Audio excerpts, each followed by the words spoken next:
去年《再见爱人4》收官的时候，大家都气到血压飙升，有人心疼李行亮，有人骂麦琳，更多人是被他们俩的相处方式气得半夜掉头发。那时候我们以为节目结束，一切尘埃落定，结果没想到快1年过去了。昨晚李行亮又因为一条微博上了热搜。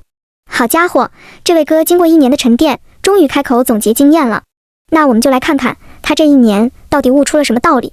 李行亮这次写了一整篇长文，内容很丰富。他是这么说的，以下是李行亮的长文，我原文念一遍给大家听。去年8月，我们接到了再见爱人的邀约，那阵家里不太顺利，吵架比较频发。导演找到我的时候，我很直接地说，我不合适你们节目。实在拗不过熟人导演要见面的请求，我便提议明天要去买灯，我们在建材城附近聊一会吧。我们那时候完全没有预料到，因为这档节目，生活会深陷舆论和网暴的漩涡，直到现在也无法脱身。而网暴的风波甚至影响到了孩子、朋友、合作伙伴。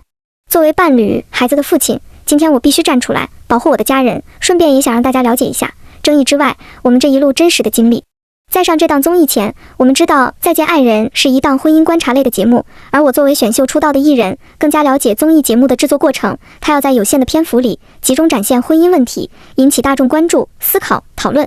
我和麦琳从来没有想过要在这档综艺里按照剧本有预谋地进行炒作，甚至传播畸形价值观。作为一名出道15年的歌手，我始终清楚，公众人物绝不能违背公序良俗，更不能触碰法律红线。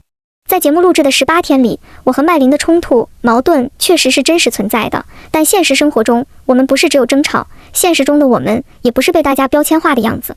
从相爱、结婚到如今，我和麦琳已走过17年，这期间，我们和所有夫妻一样，经历过亲人的生老病死，经历过租房、买房、搬家、装修，从北漂一无所有到慢慢筑起自己的家，之后又迎来了2个孩子的出生。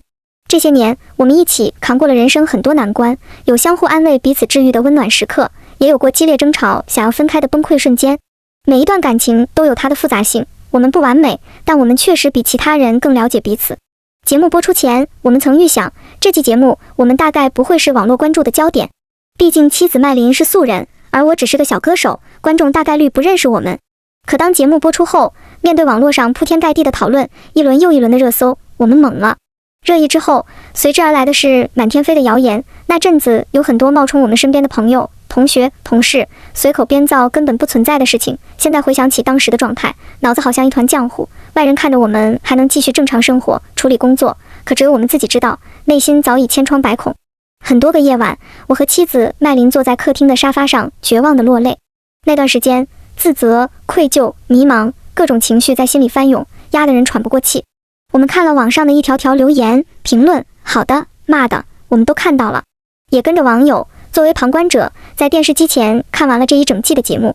当我们跳出熟悉的生活圈，看到节目里那些争吵、愤怒、冷漠，甚至可憎的情绪在彼此的脸上出现时，我们都感到陌生、难过。原来，我们都曾用一把尖锐的刀扎向了最亲近的人。节目结束后的这1年里，我们都在努力改变，调整之前的沟通相处模式，也在学着用更恰当的方式爱彼此。麦琳开启了自己的自媒体事业，每天为新目标而忙碌，健身、阅读、学跳舞，经常忙到凌晨。而我也主动承担起更多家庭责任，花更多时间陪伴孩子、教育孩子。我们达成了共同目标，尊重彼此的意志与想法，努力经营平等、包容、共同成长的健康伴侣关系。我深知，作为娱乐公众人物，对理性的批评、善意的建议，甚至正常的娱乐讨论，都有容忍和接受的义务。所以，自节目播出以来，我一直尊重网友基于节目内容展开的理性讨论，也真心感谢那些为我们提出建设性意见的朋友。但我必须明确，当言论超越娱乐范畴，演变为有组织、有计划的网络暴力，并且侵扰到我的家人和孩子时，我绝不会容忍，我将用法律武器捍卫我们的合法权利。当初，因为顾虑到和节目组的保密协议，面对网络上各种离奇的谣言，我们没有第一时间去辟谣、解释，天真的以为等到节目播完，这些都会不攻自破。可现实是，节目结束了，没人在意谣言背后的真相，而恶意愈演愈烈。直到今天，我们各个社交平台私信和评论区依然充斥着谩骂攻击、诅咒、恶意 P 图，更甚者，我每次只要有工作机会，有一群人24小时不间断地向有关部门恶意举报、投诉、开合骚扰我们的合作方、朋友。就在前几天国庆假期，这群人凭空一想我会去某地参加演唱会，开始不断地向当地文旅部门恶意举报、投诉，可这场演唱会根本与我没有任何关联。这些行为已经严重干扰到我们的正常生活。在此，我郑重声明，当言论超越了理性的边界，伤害到我的家人，破坏我们的生活时，我将采取包括法律手段在内的一切合法方式，坚决维护自身权益，守护家人的安宁。我曾在演出的舞台上说，希望所有冻僵的往事都可以化作春水流向黎明。人生的后半场，我还在探索。感谢一直以来提出建议、给予鼓励的网友们。以上是李行亮的叙述内容。我看完这段叙述，我真心觉得他还是没搞明白观众到底为什么生气。大家花钱充会员，守着节目一集一集追，芒果赚得盆满钵满。可观众看到的是什么？看到的是你在婚姻里一次次选择沉默，一次次纵容。哪怕麦琳做出各种奇葩操作，你都像没事人一样。那种我懂、我包容、我忍耐的样子，其实才是最让人抓狂的。现在遭到反噬了，你出来发声明，说被网暴、被误解，要保护家人。但抱歉，这篇声明看起来太像公关稿了，一眼看过去，全是修辞精致的标准话术。承认有矛盾，不否认争吵，顺带讲讲网暴，结尾再上一个法律声明，每一句都踩在安全边界上，就是避开了最关键的东西。真心反思，你整篇都在说我们被误解了，我们被伤害了，我们很无辜，但你一次都没说为什么观众那么气，为什么麦琳的行为让人不适，为什么我自己一直沉默纵容，这才是大家真正想听的部分。而且说句直白的，你现在的日子恐怕比节目播出那会儿更难过吧。麦琳以她那性格怎么可能放过你？节目里被骂成那样，她心里的那口气十有八九都撒在你身上了。说到底，观众不是想看你卖惨，也不是要你公关洗白，大家只想看到你有没有真的醒悟。还有我想说，被气不行的观众不是疯子，是被情绪回避气到心梗。观众不是单纯讨厌他们，是被那种你说什么都行，但我永远不回应重点的态度逼疯。就像节目里那种麦琳哭、抱怨、甩锅、双标，李行亮就一脸温柔克制，但又完全不负责。那种看似平静，其实是情绪逃避型人格的极致。你不爆炸，但你什么都不解决。这篇声明也是一样，外表温和理性，内核依旧逃避。他在描述所有的痛苦，却不触碰核心原因。这就是为什么观众会觉得你根本没长进。他想让大家共情，但观众只觉得被利用。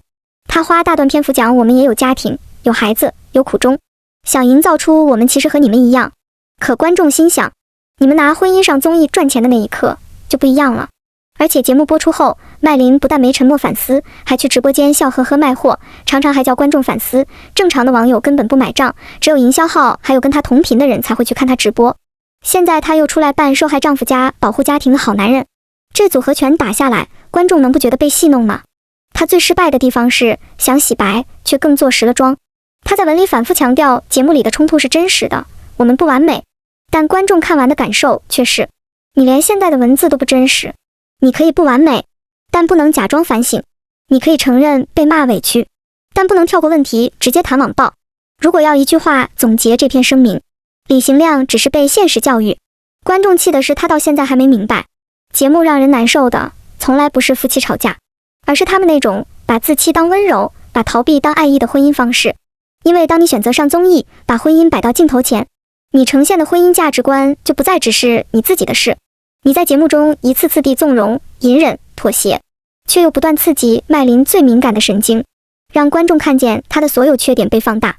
说实话，我当时看完就明白，李行亮知道自己在做什么，他在设计自己的形象，一个温柔的丈夫，一个受委屈的父亲。他希望观众替他出气，希望舆论的压力能逼麦琳改变。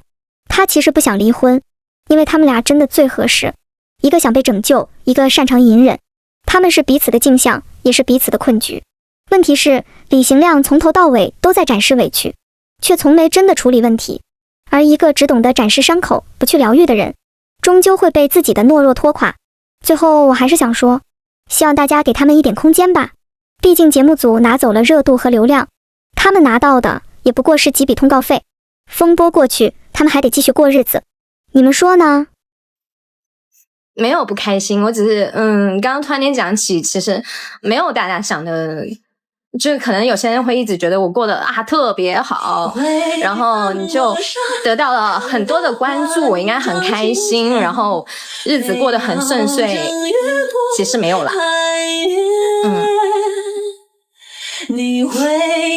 但是我会觉得不管在什么样的阶段都应该努力把自己的生活过好，所以我也一直在很积极，当我过得不好的时候，我也会想我怎么样能让自己好一点，然后去找一些很积极很正能量，然后让自己开心起来的事情去做。我觉得运动很好，每次觉得自己流完汗之后就觉得浑身充满了力量。